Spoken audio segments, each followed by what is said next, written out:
बिस्मिल्लाहिर्रहमानिर्रहीम, अस्सलाम वालेकुम नाज़रीन, आप देख रहे हैं प्रोग्राम दी लास्ट आवर। मैं हूँ यासिर रशीद और स्टूडियो मेरे साथ मौजूद हैं सीनियर तजियाकार राना मोहम्मद अजीम साहब।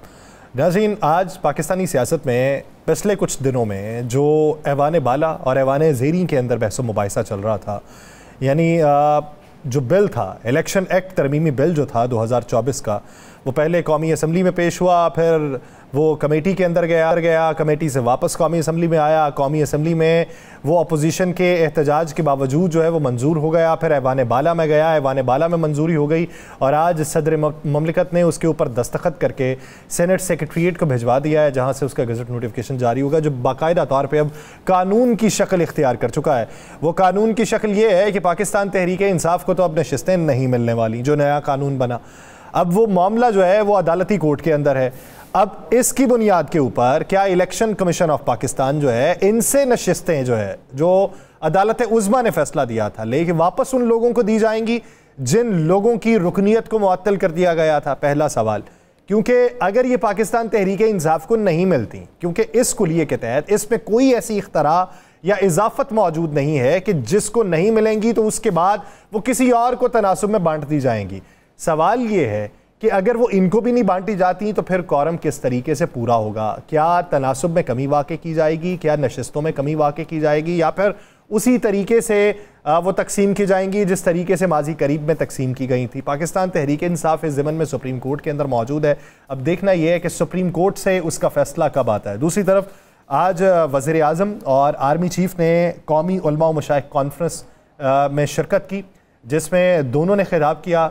वज़ीर आज़म ने मुल्की माशी सूरत हाल के ऊपर भी उसमें गुफ्तगू की और उसमें उलमा व मशाइख को ये कहा कि पाकिस्तान के अंदर यकजहती के लिए किरदार अदा करना होगा। आर्मी चीफ ने मुख्तलिफ तनाजुर में बात की, जिसमें पाकिस्तान की दाखिला जो सूरत हाल है उसके ऊपर बात की और उसके अलावा बॉर्डर मैनेजमेंट के ऊपर बात की गई है, फिर फॉरेन पॉलिसी के ऊपर बात की गई है, मुल्क की सियासी सूरत हाल पर भी उन्होंने बात की और उन्होंने वो पैगामात पहुँचाए। उन्होंने अफ़गानिस्तान के हवाले से बात की कि हमने अफ़गान मुहाजिरीन की यहाँ पर खिदमत की, उनकी मेज़बानी की, लेकिन हम उनको ये कहते हैं कि ख़वारिजियों के साथ मिल के आप बरादर हमसाया मुल्क के ऊपर जिस तरीके से दरअंदाजी करते हैं उससे आपको परहेज़ करना होगा। फिर उन्होंने ये कहा कि आसिम मुनीर, सियासतदान या कोई भी उलमा ये अहमियत नहीं रखते, अहमियत पाकिस्तान रखता है और पाकिस्तान ने जिंदा व जावेद रहना है।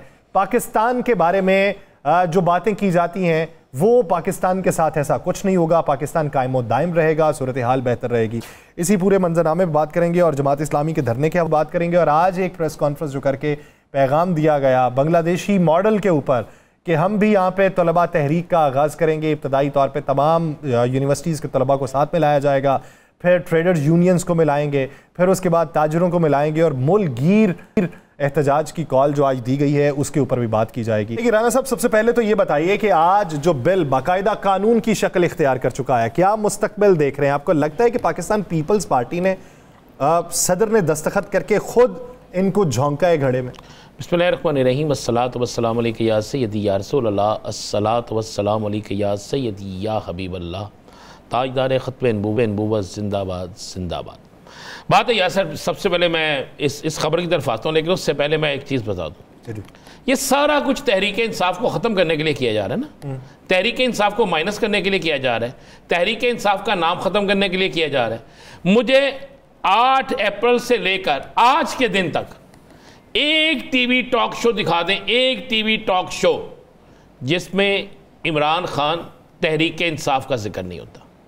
वो 7 बजे का टॉक शो, 8 बजे का हो, 9 बजे का खबरनामा हो, 10 बजे का टॉक शो हो, 11 बजे का टॉक शो हो, 12 बजे का बुलेटिन हो, कोई मुझे बता दे, मुझे कोई एक दिन मुझे ऐसा बता दे जिस वक्त पाकिस्तान की सारी सियासत अडयाला जेल के इर्द गिर्द ना घूमती हो। मुझे कोई एक दिन ऐसा बता दे जिस दिन ना चाहते हुए भी, चाहे इन्हें प्रेस कॉन्फ्रेंस करनी पड़े, चाहे इन्हें टॉक शो में बात करनी पड़े या कुछ भी करना पड़े, क्या उससे हटके है? आपने देखा कोई दिन? नहीं। आपको कोई जहन में है कोई दिन? कुछ 2-3 दिन खामोशियां छाई रही, वो ईद के दिनों में भी पहले 2 दिन हुई, तीसरे दिन खामोशी, वो भी फिर आज आके नुक्ता वहीं पे मरकूज हो जाता। तो बात बड़ी सिंपल सी है। नंबर 1 तो जहन में रखें।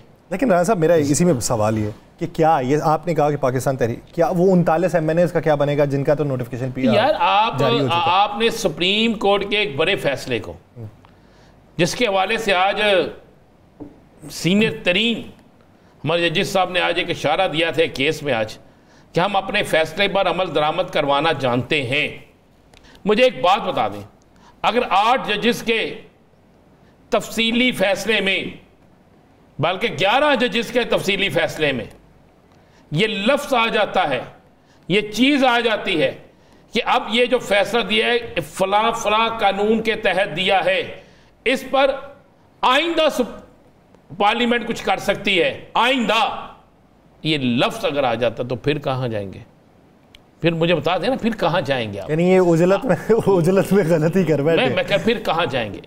सदर ने तो साइन करने ही करने थे, क्योंकि सदर साहब की जमात जो है वो इसमें हमायत कर रही थी। सदर साहब वो केस में भी फरीक थी। सदर साहब के जो लोग हैं वो उनकी भी तो नशिस्तें जाती हैं ना, इस पर तो उन्होंने साइन करने ही करने थे।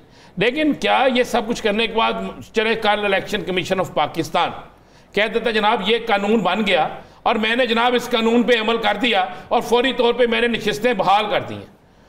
और चाचा जी जो पहले फैसला सुप्रीम कोर्ट का है वो पहले आया या कानून पहले आ गया? आपने उसी फैसले के तनाजर में एक नजरसानी अपील दायर की हुई है। आपने उसी फैसले के तनाजर में KPK पंजाब और सिंध में सीटें दी हुई हैं। आपने उसी फैसले के तनाजर में जो है वो बहुत सी चीज़ें की हैं। तो आप किस तरह कर लेंगे जी? ये ऐसे अंधे कुएं में गिरने वाले हैं जिससे इन्हें निकालने वाला कोई नहीं होगा।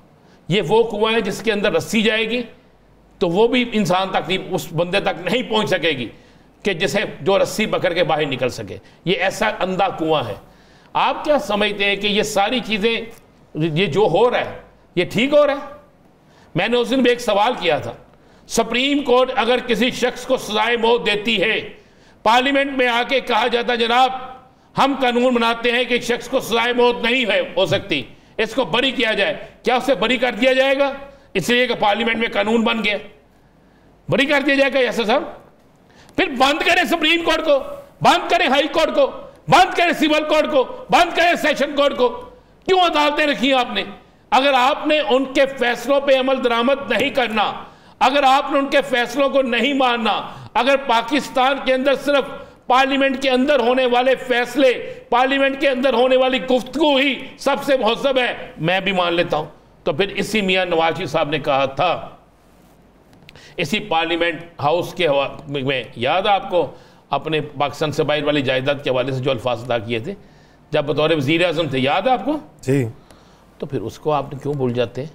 और भी बहुत सी चीज़ें हैं, उसको आप क्यों भूल जाते हैं? एक बात तो बड़ी क्लियर और वाज़ेह है यासर साहब कि पाकिस्तान की सियासत, पाकिस्तान के मामलात और पाकिस्तान के हवाले से जो कुछ हो रहा है, जो आपको नजर आ रहा है, ये बिल्कुल तब्दील हो जाएगा, बहुत तेजी से तब्दील होगा। अदालतें लगने तो दें, अदालतें खुलने तो दें, फुल, मैं आपको बता रहा हूं कि बहुत जल्द फैसला आ रहा है। आपका क्या ख्याल है? मैं यहां पर बैठ के बहुत बात कर रहा हूं, आप यहां पर बैठ के बात कर रहे हैं, तो जिन लोगों ने फैसला लिखना है या जिन लोगों ने फैसला लिख दिया हुआ है, जारी करना है या जो भी मामला है, उनको नजर नहीं आ रहा? आप भी ये उन्हें नहीं पता? राना साहब आप भी ये समझ, क्योंकि मालूमात तो सभी को ही है कि पार्लियामेंट इस वक्त क्या कर रही है, तो वो जो फैसले में ताखीर है वो भी फिर मसलहतन होगी। आपको देखिए तो सही, मैं तो आपको कह रहा हूँ को पंजाबी च कही दे ना सी कि ढोल दे उत्ते आके हाली दीवाना नहीं भंगड़ा पांदा, कई लोगों ने मजबूरन भंगड़े पाने पै जाते हैं, एवं नहीं होंगे, कोई एवं ही रह जाते फोटो सेशन से भंगड़े तो ये बड़े पहने याद आई ना, तो कहता है ढोल ना बजाओ यार मेरा स्टेप निकल जाता है। तो आप क्या समझते हैं? मुझे एक बात बता दें, नहीं मिलेगी सीटें, मान लिया जी आपने तहरीक इंसाफ को सीटें नहीं दी, मान लिया, ओके हो गया, मान लिया जी आपने सारी सीटें अपने पास रख ली, खामोशी हो जाएगी। सुप्रीम कोर्ट की कोई इज्जत है? फिर ये रवायत आज से 2 साल बाद हो, 1 साल बाद हो, 5 साल बाद हो, अगली पार्लियामेंट भी करेगी, उससे अगली पार्लियामेंट भी करेगी। फिर तो सुप्रीम कोर्ट का वजूद जो है, सुप्रीम कोर्ट का तकद्दस जो है, सुप्रीम कोर्ट की जो इज्जत और रिस्पेक्ट है, वो ख़त्म हो गई। बहुत देर कर दी इन्होंने। जो पार्लियामान की जो इस वक्त हैसियत है उसको जांचने है हैसियत, वो तो कहते हैं क्या हैसियत, चल मुझे बता दे तो यार, ये हैसियत है कि वजीर आजम आपका 2 दिन पहले कहता है, आज वजीर आजम आपका कहता है कि मैं रिलीफ दे रहा हूं, बिजली का रिलीफ दे रहा हूं। वो उस तकरीब में कहता है जिसमें मेरे साहब भी मौजूद है, वो बाकी तकरीबों में भी कहता है, और उसके आधे घंटा भी नहीं गुजरता 15 मिनट पर टिकर आ जाते, 2 रुपये 56 पैसे बिजली बढ़ गई। मत सदके जावा, देखें उन्होंने मैं कहना क्या कमाल किया। फिर आप फिर मेरे साथी दोस्त मुझसे नाराज होते हैं, कभी धरने वालों के उन्होंने कहा तो आपको रिलीफ देते हैं, और रिलीफ नहीं देता, 2 रुपये 56 पैसे देते हैं। साहब 7 पैसे रिलीफ दिया उन्होंने आपको यार, वो जो 7 पैसे रिलीफ दिया ना, 2 रुपए 7 पैसे मेरे को नाल और पाके 14 पैसे रिलीफ आप ले लें। 2 रुपए 63 पैसे की समरी आई थी, 2 रुपए 56 पैसे की मंजूरी थी, 7 पैसे का रिलीफ है आपको। क्या करें, उन्होंने कहा ये इतना बोझ तो नहीं डाल सकते। सुबह जाके कौमी असम्बली के बाद मगरा लें कि बहुत बड़ा रिलीफ मिल गया। सुबह जो पैसे बचे हुए हैं, वो जो थोड़े बहुत जो बचे हुए हैं ना हमारे पास पैसे बिल से, अच्छा है अभी, हाँ थोड़े से हैं जो बचे हुए हैं, वो जाके बाहर मिठाई बांट दें। क्या करें, वापडा के दफ्तर जाए जाके, आजकल अल्लाह की कसम अजीब काम हुआ है। और जिस शख्स बेचारे को वापडा का मिलता है ना, वो मीटर लगता है उसका, वापडा का ग्रीन मीटर, वो भंगड़े डालता है, वो मिठाइयाँ बांटता है। और मैं एक से पूछा ये क्या कर रहे हो, कहता भाईजान पिछले 6 महीने तो लगे सा, पैसे भी देते ने, सारा कुछ दिता है, ग्रीन मीटर होने लग गया तो उन पर गिरावे ना पाइए, नहीं तो बिल से बढ़ाने ही आने सन।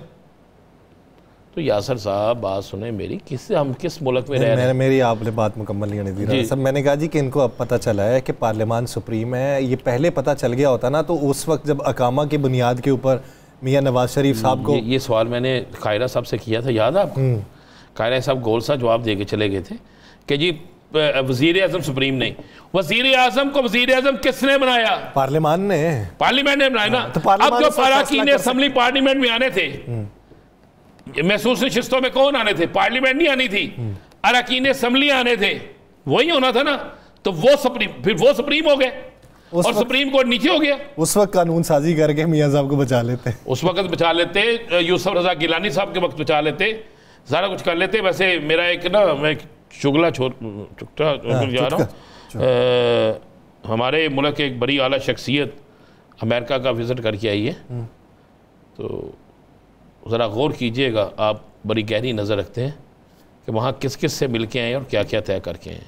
नहीं तो मैं तो कल बता ही दूंगा ना, मुलाकातें तो तवील हुई हैं। मैं तो कल बता ही दूंगा, मौज़ूआत भी और उनको ये नहीं पता कि उनके निकलने के बाद कोई और भी आ गया, उनके निकलने के बाद कोई और भी आ गया, और जोर तोड़ इतनी तेजी से जारी है कि वो तसव्वुर भी नहीं कर सकते। इतनी तेजी से जोर तोड़ जारी है कि वो तसव्वुर भी नहीं कर सकते। और कमाल की मेरी हुकूमत है, मैं तो, मेरा बस नहीं चल रहा, मेरे पास अवार्ड के पैसे नहीं है, आपके पास हैं तो मुझे दे, मैं जाके इनको अवार्ड दे के आऊँ। किस चीज़ का? तो यही सानू जलील करन दा, इस कौम को जलील करने का रोज़ाना वादा करके जाते हैं, और मुझे तो ये समझ नहीं आता। आज वज़ीर तवानाई ने उसके बाद प्रेस कॉन्फ्रेंस की जब वो 2 रुपये 56 पैसे बढ़ गए, उन्होंने कहा जी कि हम गौर कर रहे हैं कि बिजली की कीमत कैसे कम करके। वो आसमानी बिजली की बात कर रहे हैं वो, अच्छा, वो जो आसमानी बिजली है ना, हमें समझने में मुगालता लगा। हम है हर चीज़ समझते गलत है। वो जब ये कहे ना हम चीज़ सस्ती कर रहे हैं, आप जहन बना लें कि 5-7 रुपये महंगी हो रही है। जब ये कहे ना हम चीज़ महंगी कर रहे हैं, फिर जहन बना लो कि सस्ती, क्योंकि महंगी इन्होंने कहना ही नहीं। वो जिस तरीके से जो प्रेस कॉन्फ्रेंस में कहें कि ये हो रहा है, वो नहीं होना। अता तारड़ साहब की वो प्रेस कॉन्फ्रेंस के जिसमें उन्होंने कहा था ये करने वाले हैं, वो नहीं हुआ। वो पाबंदी किधर गई और आर्टिकल 6 किधर गया? वो कैसर अहमद शेख साहब आएंगे, हुकूमती वो रहनुमा हैं, हुकूमती वजीर हैं, तो उनसे यार वो शरीफ आदमी, आप हम नहीं, वो बेचारे सच बोलते हैं। चले सच बोलने वाले एक ब्रेक लेनी है। ब्रेक लेने के बाद पाकिस्तान तहरीक इंसमाम कमल जोसेफ साहब हमें ज्वाइन करेंगी, कहीं नहीं जाएगा, स्टे विद अस।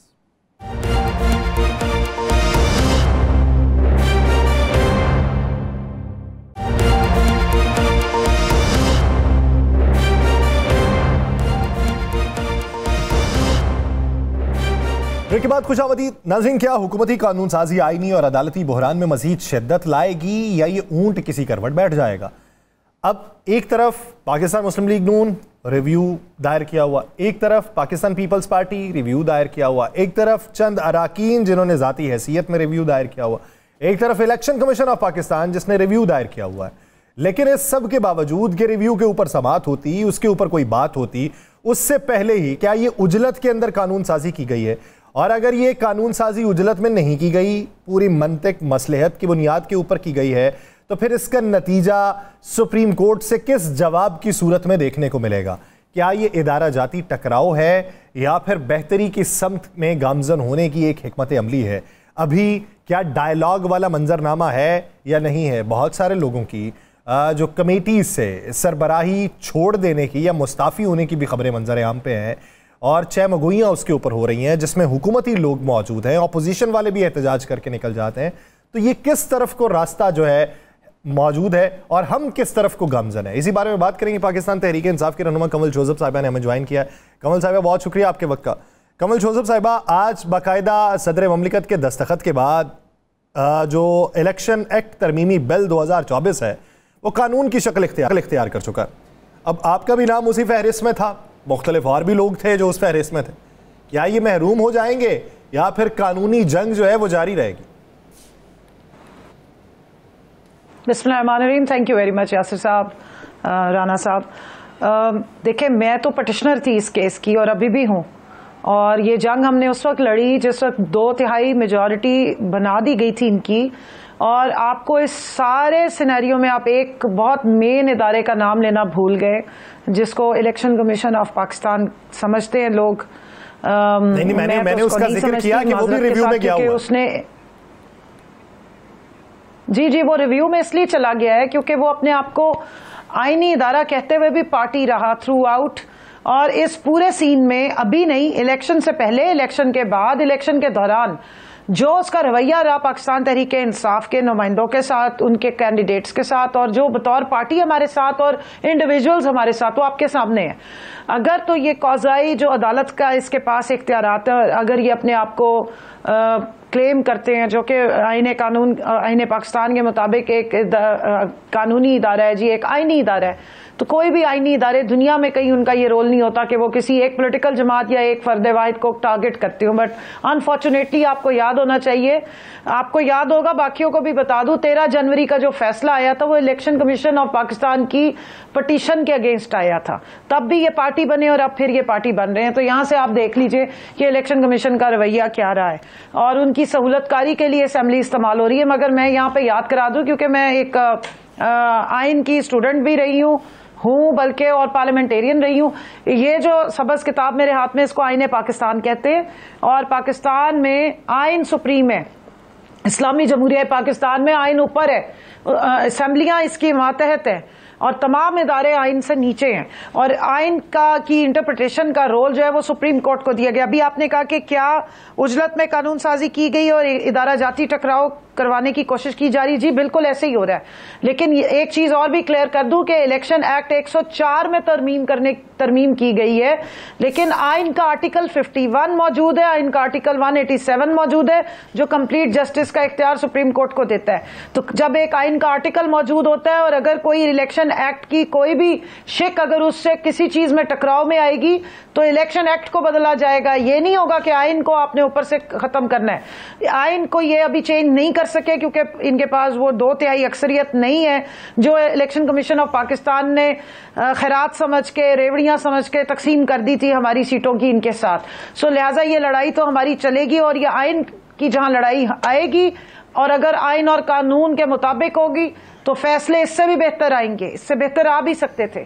और यहां पे मैं ये भी कहूंगी कि इमरान खान साहब की पटिशन रखी हुई है सुप्रीम कोर्ट के पास, और उसमें उन्होंने इस सारे इलेक्शन की इंस्पेक्शन की और इसकी पूरी एक कहा है कि इसकी तहकीकात की जाए। तो वो जरा उठा लें, आपको समझ आएगी कि जो स्टोलन मैंडेट है, जो हमारे ट्रिब्यूनल्स का काम है, वो रोका गया है। इधर से हमारी रिजर्व सीट्स को जो है वो रोका गया। चूंकि आप पीटीआई की तरफ से पटिशनर थी और उसी पे ये सारा फैसला आया, और आपने वो तमाम हेयरिंग जो थी उसमें आप मौजूद भी थी, आपने सुना भी, आप ख़ुद कानून की एक स्टूडेंट्स भी हैं, आपके पास सारा कुछ है, पार्लियामेंट में भी रही हैं।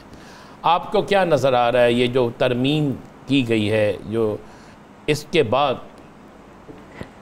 सुप्रीम कोर्ट में आप लोग गए हैं, सुप्रीम कोर्ट से आपको किस फैसले की तवक्को है, और आपके पास इतला क्या है कि तफसीली फैसला कब तक आ रहा है?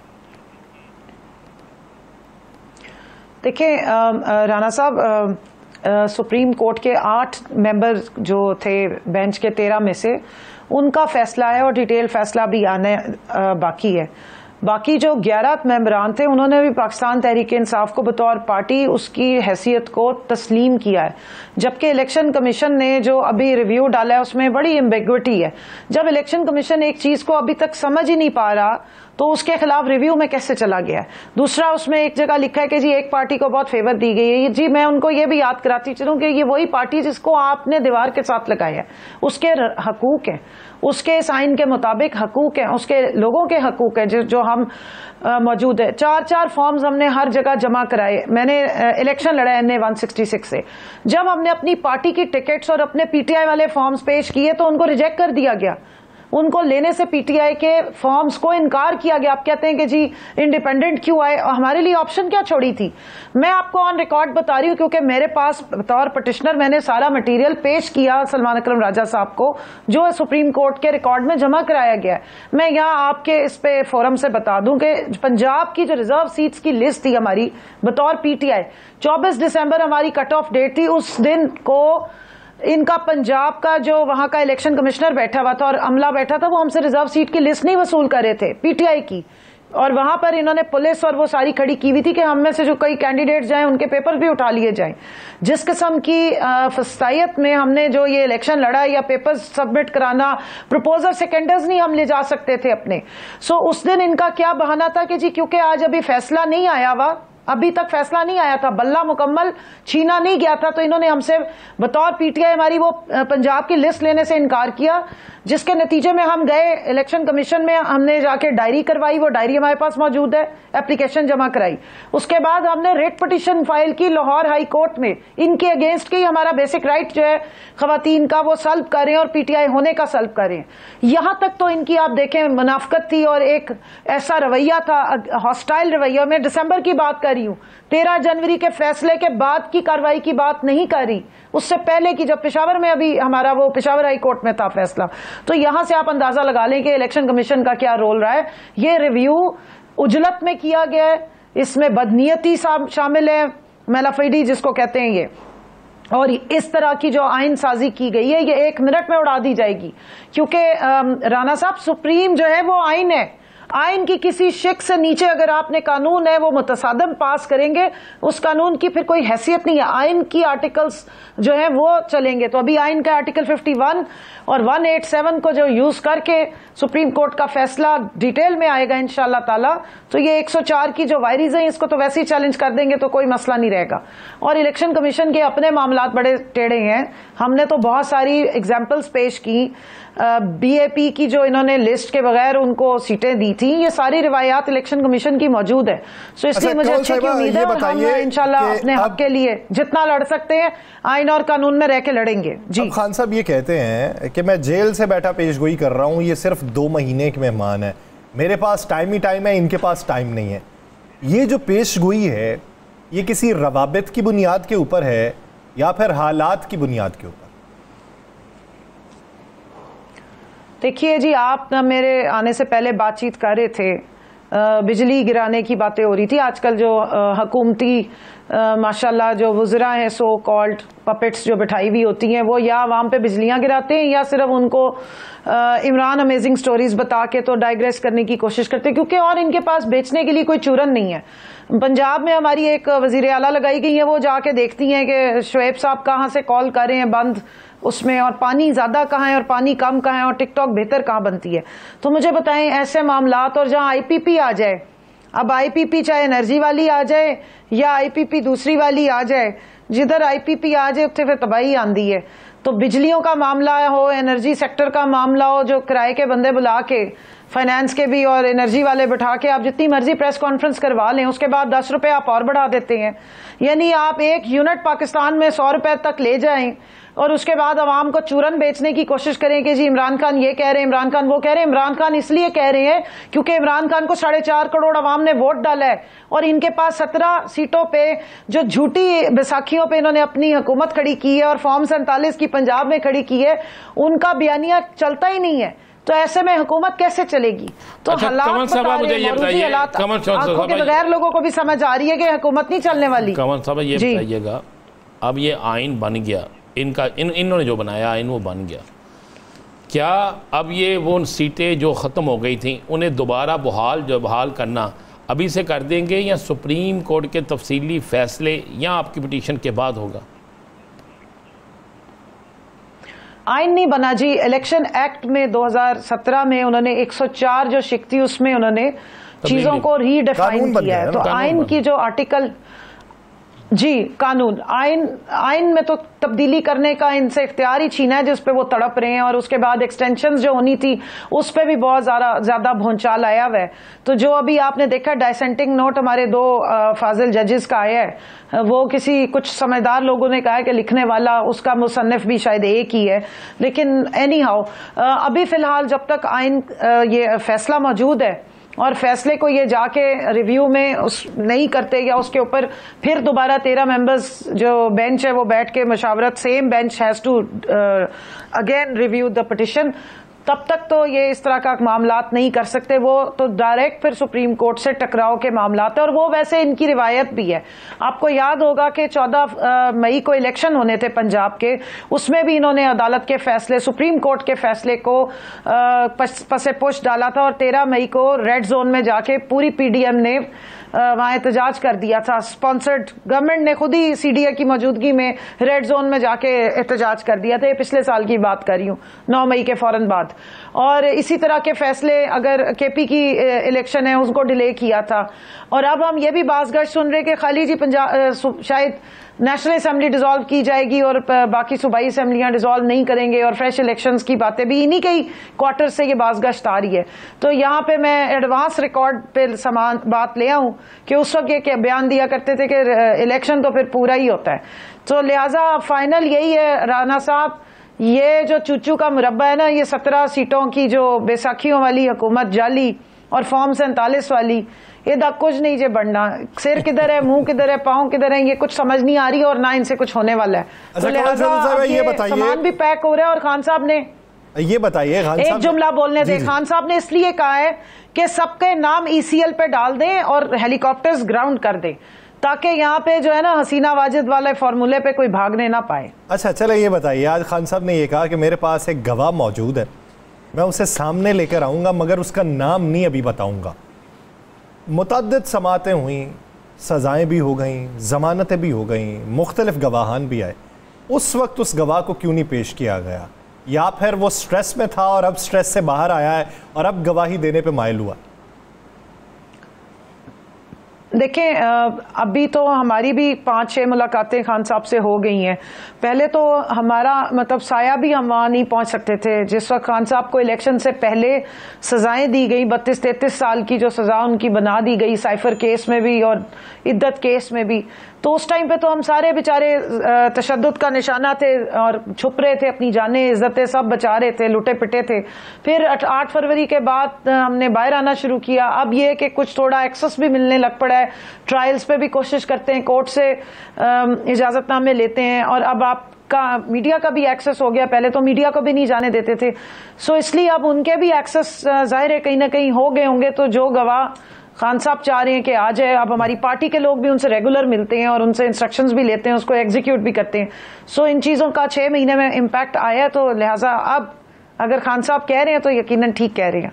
क्या स्वाबी के बाद अगला जलसा इस्लामाबाद में होगा? और दूसरा इसके साथ एक सवाल ले लें कि आप अभी तक जमात इस्लामी के धरने में क्यों नहीं जा रहे, आप जिस तरह जाना चाहिए? देखिए जी, इस्लामाबाद के जलसे के लिए तो हमने पहले भी कहा है, और वो हमेशा हमें टरखाने की बात होती है NOC और उसकी, और ये NOCs पे जो लाके हम फंस जाते हैं, और बहुत सारे लोग हमारे अपने कारकुनान समझते हैं कि शायद पाकिस्तान तहरीक इंसाफ की, जमात इस्लामी के पास वो वाला NOC है जी राना साहब जो साढ़े कोल नहीं है जी। उनको कोई इंतशारी टोला नहीं कहता, उन पे 9 महीने लगाया गया, तो इसलिए उनमें और हमारे में फिलहाल ये फर्क है कि हम ज़ेरे ताब हैं और अभी लाडला स्टेटस एंजॉय नहीं कर रहे हैं। तो इसलिए अगर हमने कोई कोशिश की तो फिर हमारे लोगों को मारा जाएगा, गोलियां भी लगेंगी, 25-30 लोग भी मारेंगे, और उसके बाद फिर हमारे ही सत्यानाश भी करेंगे। सो इसलिए हमें खान साहब की तरफ से ये खास ऑर्डर्स हैं कि आप आइन और कानून की जो ये अगर उसके बहानेबाजी में या उसकी आड़ में कोई कार्रवाई करना चाहते हैं तो वो इनको मौका ना दें। और ये बात मैं हुकूमत के लिए कर रही हूँ। ये बात आप जानते हैं कि हम जब मिलने गए थे पिछले हफ्ते, तब भी उमर अयूब साहब ने भी आके बयान दिया था कि जो हमारी प्रेजेंट हुकूमत है वो पूरी कोशिश करी है कि अवाम को और फौज को आमने सामने किया जाए, और उसमें ये साजिशें शामिल हैं क्योंकि इनके पास और कोई बात है नहीं। अब बजट इन्होंने वो दिया है दुनिया का कि मतलब आप सोचें कि रिसर्च उस पर होगी इंशाल्लाह, हार्वर्ड में वो पढ़ाया जाएगा कि इतना फ्लॉप बजट के अवाम की चीखें निकलवानी हो तो कैसे इस तरह का फ्लॉप बजट। और ये याद कराती चलूं, आपको तो मालूम ही है, ये सारे माशाल्लाह बहुत जबरदस्त एक्सपीरियंस्ड सियासतदान है जिनके लिए लोग वो बोला करते थे कि जी बहुत तजर्बाकार। ये तजर्बाकारों की हुकूमत ने जो पाकिस्तान का बेड़ा गर्क किया है वो आपके सामने है। पहले पीडीएम में 16 महीने की हुकूमत, और अब जो तमाशा किया जा रहा है इनको जिस तरीके से लाया गया है। और जहां तक आप जमात इस्लामी की बात करें तो जब मेरी मुलाकात लास्ट हुई थी तब उन्होंने बिल्कुल कहा था कि उनको ज्वाइन करें, लेकिन अब हमारी पॉलिटिकल जो कमेटी है उसने क्या इसके ऊपर अभी मजीद उस पर पेशबंदी क्या हुई है उसका मुझे इल्म नहीं है। कल कोर कमेटी की मीटिंग होगी तो उसके बाद हम इस काबिल होंगे कि अगला लाहे अमल जो है वो बयान कर। कमल साहिबा, एक आखिरी सवाल, आज जो ISF ने इस्लामाबाद प्रेस क्लब के अंदर प्रेस कॉन्फ्रेंस किया और बांग्लादेशी मॉडल के ऊपर तहरीक का आगाज करने का फैसला किया है, क्या ये PTI के फ्लैग के नीचे ही है या फिर इस वक्त वो अपने तई ये एहतजाज करने वाले?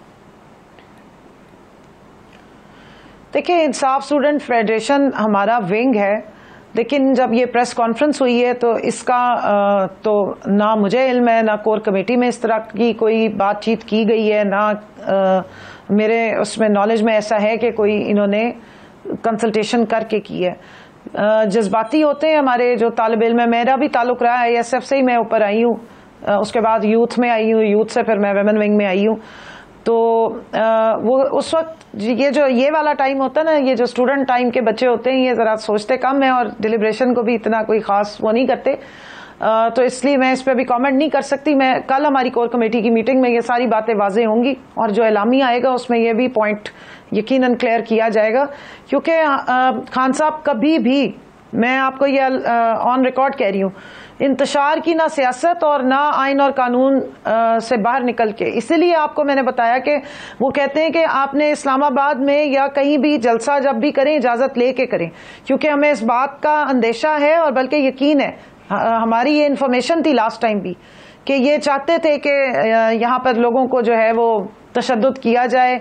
और जिस तरह 9 मई और 10 मई को हमारे कितने सारे कारकुनान हैं जिनको आपको पता है स्ट्रेट फायरिंग की गई थी, उनका फिर आज तक कोई आगे पीछे ना इंक्वायरी होती है। जब हम कहते हैं जुडिशियल इंक्वायरी करें, CCTV फुटेजेस निकालें, आप अपनी वीडियोस लाएं, हम अपनी ला के देते हैं, उन पे एक तहकीकात होनी चाहिए, तो वो फिर वहां से मामलात आगे चलते नहीं। हम लोग भी FIR भुगत रहे हैं, ATC में 18 जगहों पे एक जैसे केसेस बने हुए हैं, तो सुपरसोनिक सारे बन गए, लेकिन वो ओपन नहीं हो रहा, ना कोई एविडेंस पेश किए जाते। फैसला किया गया है कि आईन और कानून के मुताबिक NOC जब मिलेगा तभी एहतजाज किया जाएगा और उसका इंतजार किया जाएगा।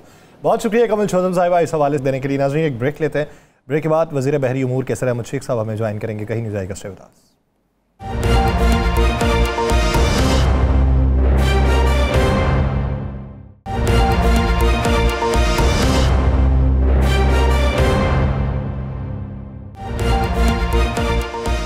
ब्रेक के बाद खुशामदीद नाज़रीन।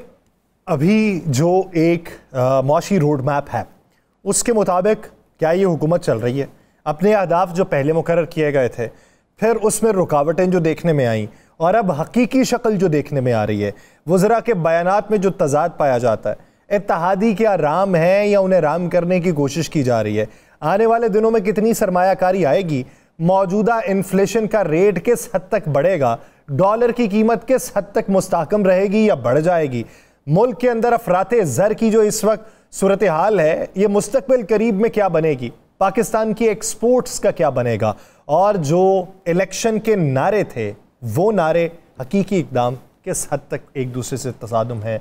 इसी पे बात करेंगे। वज़ीर बहरी उमूर कैसर अहमद शेख साहब ने हमें ज्वाइन किया। शेख साहब, बहुत शुक्रिया आपके वक्त का। शेख साहब, आपने कहा था, कल भी हम तज़किरा कर रहे थे कि गंदम स्कैंडल के किरदार मंजर आम पे आएंगे। सर, नहीं आए।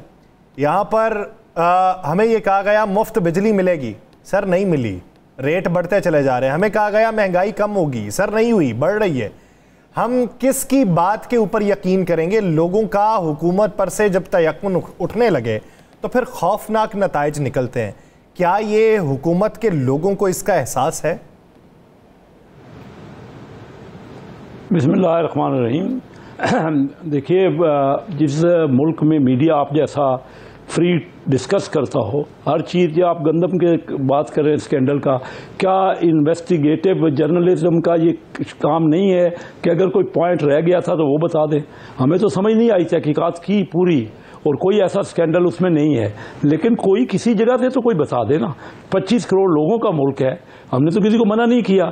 तो गंदम देखिए, ये ज़रूर है कि उसका डिसीजन जब किए जाते हैं ना तो उसमें कि कोई राइट टाइम पे डिसीजन होता है, किसी का टाइमिंग ज़रा गलत होती है। इसमें कोई शक नहीं कि हमारी क्रॉप बहुत अच्छी हुई लेकिन वो इम्पोर्ट हो गई और ज़र मुबादला खर्च हो गया उसमें, इसमें तो कोई डाउट नहीं। लेकिन स्कैंडल उसमें कोई नहीं है। वो तो जो अपने पूरी बेस्ट जजमेंट के हिसाब से फैसले किए गए इंटरिम हुकूमत, जो सामने आई है बात। अब अगर कोई और बात है तो वो भी पता चल जाएगा। शेख साहब, इससे पहले कि राना साहब इस पे आए, शेख साहब ये मेरे अल्फाज नहीं थे, हमारे वज़ीर आज़म शहबाज शरीफ साहब के अल्फाज थे कि कैफर किरदार तक पहुंचाऊंगा। यानी मैं तो सर एक छोटा सा पाकिस्तानी, मुझे क्या इल्म कि हुकूमत किस तरीके से चलती है। जो वज़ीर आज़म है, सरबराह ममलिकत है, उसे बेहतर पता है कि ये स्कैंडल है या नहीं है। उन्होंने कहा था कैफर किरदार तक पहुंचाऊंगा। हमारे हुकूमती वज़रा ने आके प्रेस कॉन्फ्रेंस करके कहा कि कैफर किरदार तक पहुंचाएंगे, नासिर को सामने लाएंगे। अब आप आके ये कह रहे हैं कि उसमें स्कैंडल की कोई बात ही नहीं थी। नहीं, कोई निकला। देखिए, वो कैफरे किरदार तक तो बिल्कुल पहुंचाना था। कोई चीज़ सामने तहकीकात हुई, बाकायदा इंक्वायरी हुई, कोई चीज़ सामने आती तो ज़रूर कैफरे किरदार। देखिए, आप भी कोई थोड़ा सा तो रियलिस्टिक बात करें ना। मुल्क कितना बड़ा मुल्क है, कई फैसले करने होते हैं, कई बेस्ट जजमेंट में फैसले गलत होते हैं, कई ठीक होते हैं। बहरहाल मैं इस पर कोई इतनी और ज़्यादा वजाहत नहीं करता। जो आपने महंगाई की बात की, महंगाई पिछले साल में 38% थी। शेख साहब, इसी में अगर आप इजाज़त दें तो जी, वज़ीर आज़म साहब ने पास्को के एक आला अफसर को वज़ीर आज़म साहब ने पास्को के एक आला अफसर को फौरी तौर पर उसके खिलाफ कार्रवाई का हुक्म दिया। आपको भी उसके नाम का पता है? नहीं तो मैं आपको कॉपी भेज देता हूँ। और उस पास्को के अफसर को 2 दिन पहले या 4 दिन पहले एक अहम तरीन ज़िम्मेदारी दे दी गई है और एक इदारे को कह दिया गया है कि इसके खिलाफ जो इंक्वायरी है फौरी तौर पर ख़त्म कर दें। वज़ीर आज़म ने नहीं कहा, लेकिन हुकूमत में ही बैठे एक तगड़े शख्स ने कहा। तो फिर हमारी इन्वेस्टिगेशन कहाँ गई? हमें इन्वेस्टिगेशन के लिए हम जो कागज़ मांगते हैं वो मिलते नहीं हैं। आपके कानून के मुताबिक हम मांगते हैं ना कि हम ये गंदम स्कैंडल के टोटल डॉक्यूमेंट्स ऑन कर दें, मीडिया पे दे दें मीडिया को कि जनाब ये गंदम थी, ये या इतनी गंदम आई, ये बंदा आया, इसमें ये था। फिर इन्वेस्टिगेशन गलत कोई सवाल करे तो सहाफ़ी को बिल्कुल सज़ा होनी चाहिए। अच्छा, मेरे नॉलेज में देखें, अगर कोई आपके जहन में है कोई चीज़, ऐसा कोई पॉइंट आया है ज़रूर बताएं। मेरे नॉलेज में नहीं आया। ज़रूर पास्को के अफसर को उसके ख़िलाफ़ इंक्वायरी की गई होगी और उसको नहीं कोई मुलव्वस पाया गया होगा। तो ये तो तफसीलात आपके सामने हैं। जहाँ आपने महंगाई की बात की ना, असल बात तो ये है कि हमारा मुल्क जो है ना इस वक्त महंगाई, इसमें कोई शक नहीं है कि बहुत ज़्यादा है। असल लोगों के पॉइंट पे आए ना जी कि पिछले साल 38% थी मई में, इस साल 12% तो हो गई, लेकिन महंगाई इतनी बढ़ चुकी है कि लोगों की बर्दाश्त से के नहीं है उनमें। मैं जाता हूँ अपने हल्के में, लोग मुझे कहते हैं कि आप, हमारे पास तो बिजली के बिल भरने के नहीं गुंजाइश, आप हमें कुछ कर्जा दे दें, कोई ऐसा हमें सपोर्ट कर दें।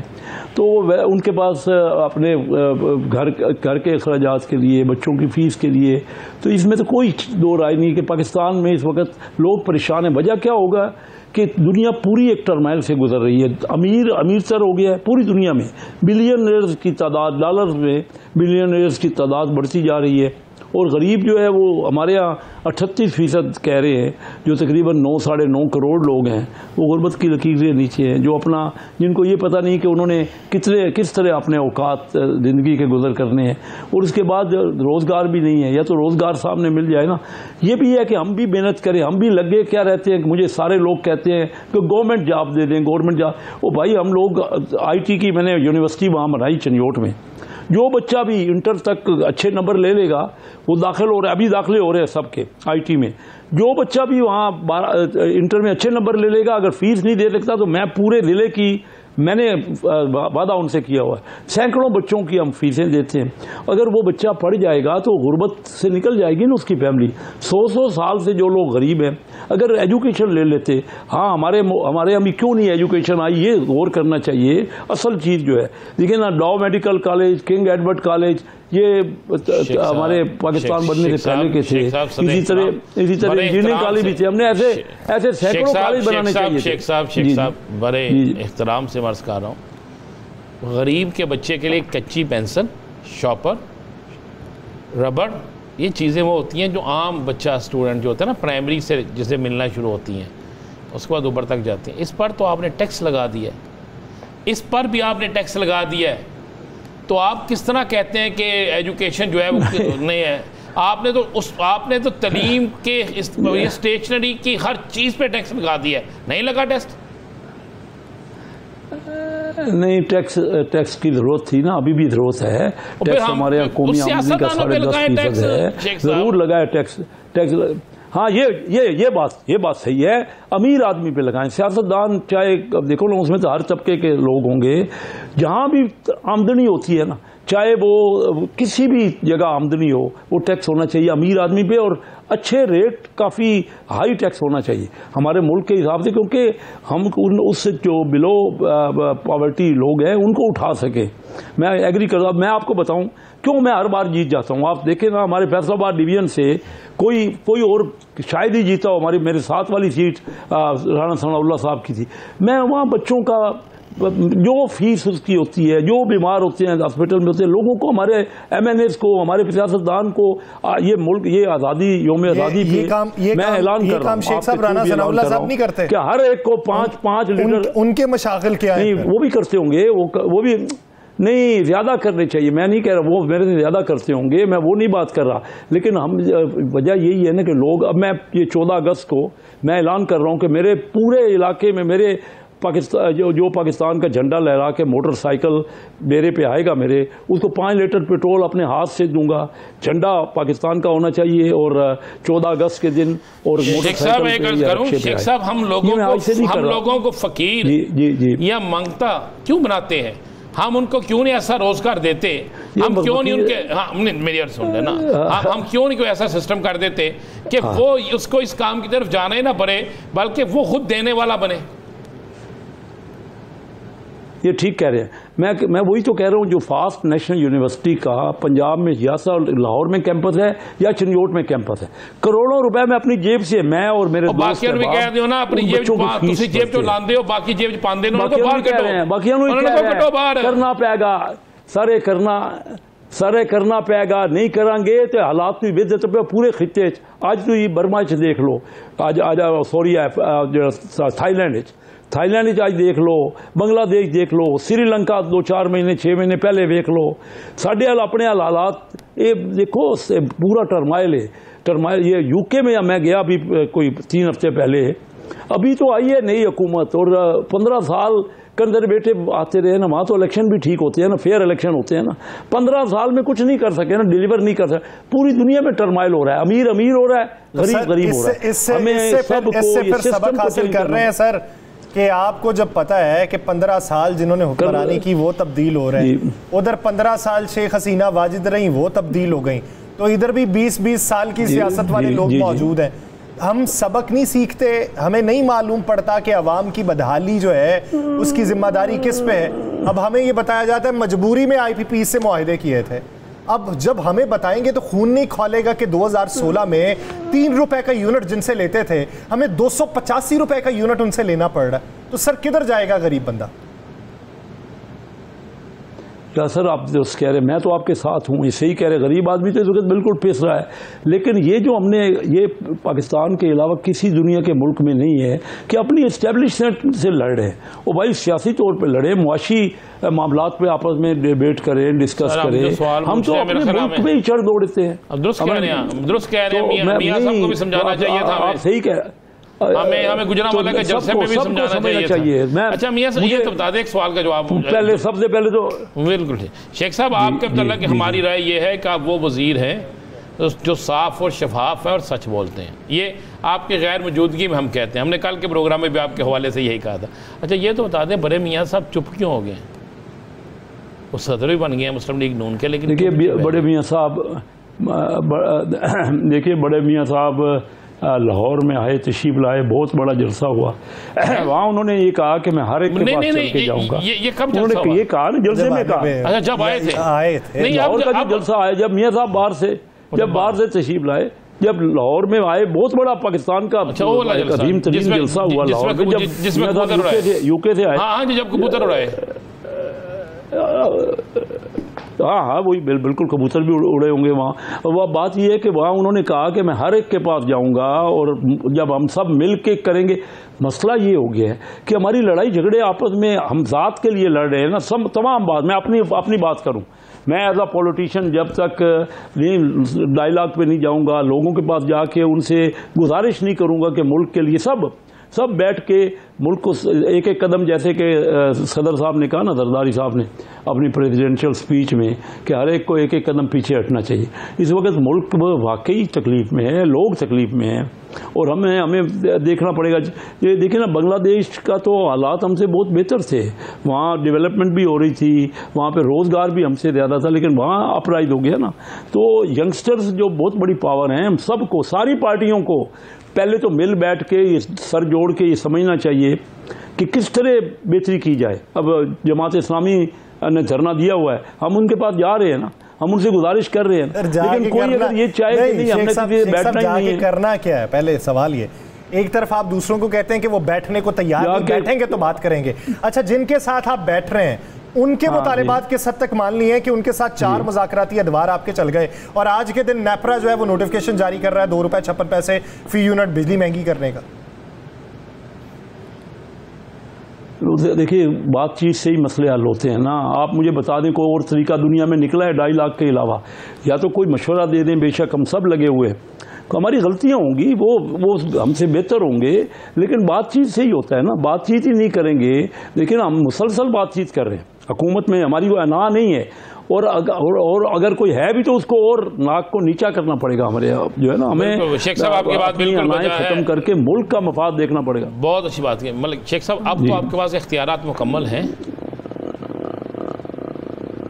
मेरे पास हाँ जी इख्तियारात तो इस मुल्क में, देखिए मेरी बात सुनिए, कि इतने ज़्यादा सारे इख्तियारात ज़्यादातर ब्यूरोक्रेसी के पास होते हैं, तो कोशिश होती है कि वो उसका इख्तियारात को कम करके जल्दी फैसले किए जाए। नहीं, कोशिश कर रहे हैं, मैं कामयाब हो जाएंगे इंशाल्लाह। आपके पास आपकी वजारत में तो आपके पास इख्तियारात मुकम्मल होंगे ना?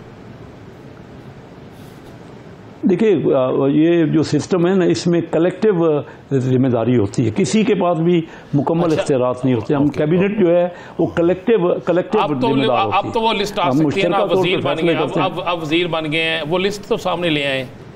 वो जो लिस्ट आप अरसा दराज से आप चीख कह रहे थे कि यार लोगों ने पैसे लिए फलां, वो लिस्ट सामने तो ले आए अब, ताकि कौम को पता तो चले ना। कितनी बार आपके सामने मैंने कहा, उस वक्त भी मैं चेयरमैन था स्टैंडिंग कमेटी फाइनेंस का, तो उससे बड़ा पावरफुल क्या हो सकता है? स्टैंडिंग कमेटी बहुत पावरफुल है, 21 MNA उसके मेंबर होते हैं। फिर ये बताएं ना, गवर्नर को, जब आप अपना कारोबार ठीक चला रहे हैं, पैसा ठीक कमा रहे हैं, आपकी इलाके के अंदर सह अच्छी है, यहाँ पे आके तो आपके सारे इख्तियारात सलब हो जाते हैं, तो फिर क्या वजारत लेके करनी? सर कारोबार ही कर लें। नहीं, कारोबार देखिए ना, इसमें न कारोबार हो रहा है। मैं आपको सही बताऊं, कारोबार पे भी असर पड़ रहा है। अब दोस्त अहबाब जो है वो भी नाराज़ हैं और काफ़ी सारे मिलजुल के मेहनत करें, काफ़ी मेहनत चाहिए, ये कोई चंद महीनों का काम नहीं है। और वज़ीर आज़म दिन रात लगे हुए हैं, वो खुद भी आराम नहीं कर रहे और किसी को अपने खुद नहीं, इसमें कोई शक नहीं कि वज़ीर आज़म साहब, नहीं शेख साहब, इस चीज़ की मैं खालफन गारंटी देता हूँ, वज़ीर आज़म साहब ना खुद आराम कर रहे हैं, अल्लाह दे फजल करम ना 25 करोड़ अवाम को आराम करन दे रहे हैं। नहीं, इसमें कोई शक नहीं, 25 करोड़ अवाम भी आराम, उसको भी आराम नहीं करने दे रहे। हर 15 मिनट बाद आइंदा बिजली का बिल इन्ना बढ़ गया, 10 मिनट बाद गैस का बिल बढ़ गया, और 17 मिनट बाद पता लगता है मसर ਜਿਹੜੇ नैने महंगे हो गए। ਉਹ बताऊं जरा कोई नहीं सिखाता शेख साहब, ਉਹ अल्लाह की कसमों एडे महंगे हो गए ने, वो नहीं खाते जाते। और राणा साहब ये तो कभी किसी यानू एप्रीशिएट भी करो ना। नहीं एप्रीशिएट कर इससे ज्यादा एक्सपोर्ट बढ़ रही है, साडी रेमिटेंस बढ़ रही है, हमारी आईटी की एक्सपोर्ट बढ़ रही है, हमारा 50% से नीचे गुर्बत चले गई है, ये भी बढ़ गई, गुर्बत तो चली गई, गुर्बत ये भी तो बढ़ गई है ना। लेकिन मेरी टाइम में दुनिया नहीं, मेरी टाइम में दुनिया की सबसे बड़ी कंपनी शेख साहब आप एक हैं, पाकिस्तान में शेख साहब आप एक हैं, आपने पैसे कमाने नहीं, आपने पैसे लगाने हैं। आप एक नेक आदमी, आप पैसे कमाते नहीं, आप पैसे लगाते हैं। मैं हुकूमत की बात कर रहा हूँ सब। और नहीं जी राणा साहब सब देना गल करना मेरे को है जे काफी चीज़ हर किस्म दे लोग ना इंशाल्लाह नेक नीयती नाल काम करेंगे ना ते अच्छा तवक्को रखो, इंशाल्लाह मुल्क बेहतर होगा। मैं तो बड़ा ऑप्टिमिस्टिक आ इस मुल्क देखो स्टॉक एक्सचेंज तुम देखो दुनिया की सारे तो सबसे अच्छी मार्केट दुनिया की स्टॉक एक्सचेंज हो गया पाकिस्तान, आप देखिए सही। अच्छा 12 अरब डॉलर दुबई में सिर्फ प्रॉपर्टी में पाकिस्तानियों किधर से पैसा आता है? पाकिस्तान में नहीं लगाया, दुबई में लगा दिया, दुबई में लगा दिया, पाकिस्तान में लगाया। हम चंद करोड़ चंद अरब के तल्ले मिलते कर रहे हैं, गरीब पे टैक्स लगा रहे हैं। सब ये भी तो देखे ना, ये ठीक है, ये बात ठीक है कि हम सबको अपने मुल्क का ख्याल करना है। हम अपने मुल्क के ही मुखालफत में इस्टेब्लिशमेंट के खिलाफ सारी हमारी पॉलिटिक्स होती है दुनिया में। आप मुझे बता दीजिए कि मेन स्ट्रीम पार्टी कोई किसी दुनिया के मुल्क में इस्टेब्लिशमेंट के खिलाफ बात करती है? वही तो देखो आपस में करे ना, पॉलिटिकल नहीं करती सर, पाकिस्तान में करती है। जो हुकूमत में हो उन्हीं की करनी, जो शेख साहब जो हुकूमत में हो तो वो तारीफें करती है, जब अपोजिशन में हो तो वो चाहे गुजरांवाला का जलसा हो वो तब तनकीद करती है, हुकूमत में आ जाए वो तारीफ करती है, चाहे लाहौर में जनरल कौंसिल का इजलास हो और उसमें नारेबाजी भी होती है। तो इसमें इंप्रूवमेंट होनी चाहिए ना, इसमें इंप्रूवमेंट करनी चाहिए ना। अगर करते रहेंगे, मुल्क तो हमारे सबका है, हम सब का मुल्क है, हम सब मिलके मेहनत करेंगे। उम्मीद करते हैं शेख साहब, उम्मीद करते हैं कि ये तमाम जो सियासी रुफका है ना, ये स्टेक होल्डर्स, ये एक दिन बैठे और कहें कि अंदलीब मिल के करें आहोजारियाँ, तू हाय गुल पुकार मैं चिल्लाऊं हाय दिल, और उसके बाद कोई नतीजा निकले, माजी के जो दिल के दाग हैं वो कुछ ख़त्म हो और मुस्तकबिल का कोई रास्ता निकल सके। बहुत शुक्रिया कैसर अहमद शेख साहब इस हवाले से के लिए। नाज़रीन, प्रोग्राम का वक्त ख़त्म हुआ चाहता है, मुझे और राना साहब को दीजिए इजाज़त। आपसे मुलाकात होगी कल, अल्लाह ने के बाद।